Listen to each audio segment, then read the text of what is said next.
Hello everyone, my name is Amber, and welcome back to Phasmophobia. Today, we are going to do the Ultimate Starter Item Guide, where I will show you how to use the starter items and what they do.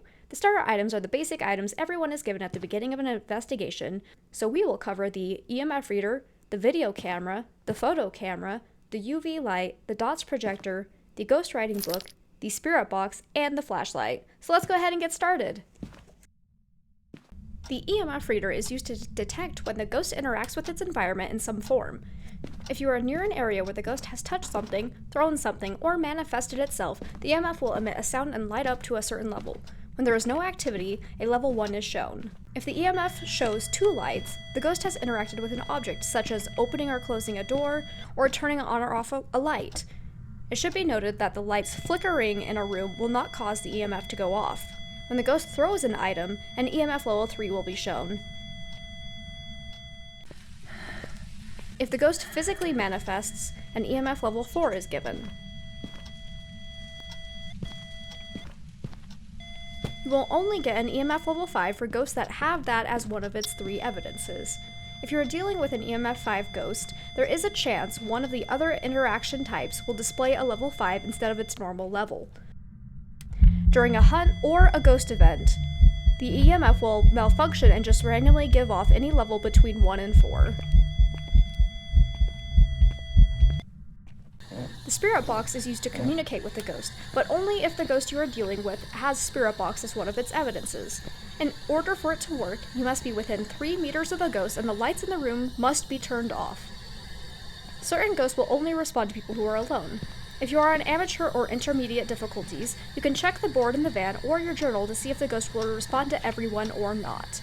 On Professional and Nightmare, this information is not provided, so make sure to try talking to the ghost while you are alone if you are not getting a response. In order to get a response, you will need to ask a question such as, "Where are you?" or "Are you here?" If the spirit box can hear you, the microphone symbol in the top left corner of the screen will display. If you have push to talk enabled, make sure to push first to display the microphone symbol. Then you can start asking questions. If your question is recognized and the ghost did not respond, an X symbol will illuminate on the right side of the screen. If the ghost provides a response, the ghost symbol will appear and you will hear a ghostly voice respond. The spirit box can sometimes be tricky to get a response, so make sure to try multiple times before ruling it out. If you are sure you are by the ghost, i.e. you are aware you just got some type of interaction, and you ask multiple questions and always get the X symbol, you can most likely rule it out as one of your possible evidences. If you are having technical difficulties with your microphone, or you don't have a microphone, the spirit box will automatically attempt to contact the ghost every 10 seconds, so you will still have a chance to get a response even if you do not have a microphone. The UV light is used to find traces the ghost can leave behind after interacting with the environment. Ghosts that have it as one of its evidences can leave behind fingerprints that will be illuminated when hit with the UV light. On most maps, the fingerprints can appear on doors, windows, and light switches. On the Maple Lodge, the fingerprints can also appear on tent doors, tent windows, light poles, the bases of lanterns, on top of picnic tables, on the log seats around the campfire, and on top of coolers inside of tents. The UV light can also be used to get footprints from all ghosts except the Wraith. If you place down salt, and the ghost steps in the salt, and then you hear audible footstep noises, shine the UV light to see if there are any footsteps left on the ground.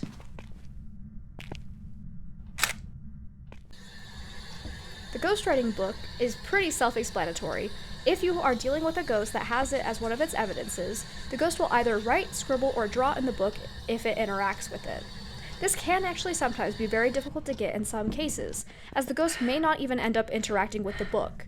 The only way to fully rule it out as evidence is if you know the ghost moved the book and did not leave any writing in it. In that case, you know it cannot be ghost writing. Because of this, I recommend putting the book in a place where you will be able to tell if the ghost moves the book at all, such as lining the spine up with the furniture in the ghost room, or your D.O.T.S projector, because the ghost cannot interact with those objects and move them, and it can only move the book. The video camera can be used to look for ghost orbs, another one of the possible evidences. If you right-click while holding the video camera, you can toggle between night vision, and then walk around and check for ghost orbs. Ghost orbs can only be seen in night vision, so you need to make sure to have that on as you are walking around looking for these orbs.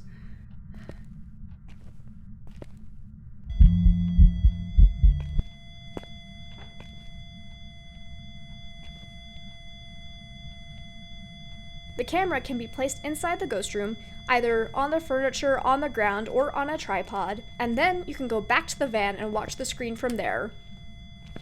That way, you are not draining sanity by being in the dark room with the ghost, because that's bad for your sanity. Fun fact. So next up, we of course have the D.O.T.S projector.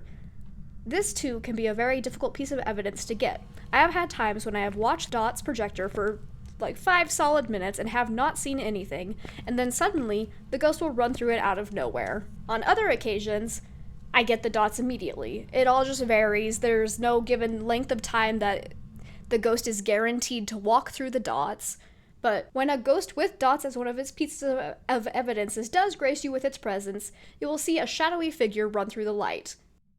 The D.O.T.S projector can be placed on either the floor or a wall in the ghost room, though the floor may be the better option as it will then cover more area where the ghost may be able to walk through it. The dots can be seen with the naked eye for most ghosts, though watching it through a video camera with the night vision on may help the dots be more visible. The photo camera is used to photograph your interactions with the ghost, and taking more photos will earn you a larger amount of money at the end of the investigation, assuming you make it out alive. Each camera can take a maximum of 5 photos each. However, only the first 10 photos you take will be added into your journal and will count towards the money bonus. After that, photos can still be taken to complete the ghost photo objective, but no money will be gained from the ghost photo itself. Photos of things that count towards the money objective will be labeled in the journal and then will be given either 1, 2, or 3 stars. More stars means more money, and the closer you are to the object you're photographing, the more stars it'll be given. The maximum photo reward is $40, and different types of photos are worth more money. You can take pictures of the following, ranked in order from highest money reward to least: the ghost, the bone, the cursed item, fingerprints, interactions, footprints, dirty water, and your teammates' dead bodies. Interactions can be anything that sets off the EMF, such as doors opening, an object the ghost has just thrown, getting a response on the Ouija board, or the ghost turning on a radio. Just make sure to get the photo as soon as the interaction happens, otherwise it will not be counted. And then lastly, we have the flashlight. You turned it on. It light the way. That's it. And the starter flashlight is trash. Just buy yourself a strong flashlight. Just do it. This thing sucks. And there we have it. Those are the starter items. I plan on doing videos on the optional equipment next, so be sure to check back later for those. I hope you found this guide useful, and if you did, go ahead and give it a like and subscribe for future Phasmophobia content. Happy hunting out there!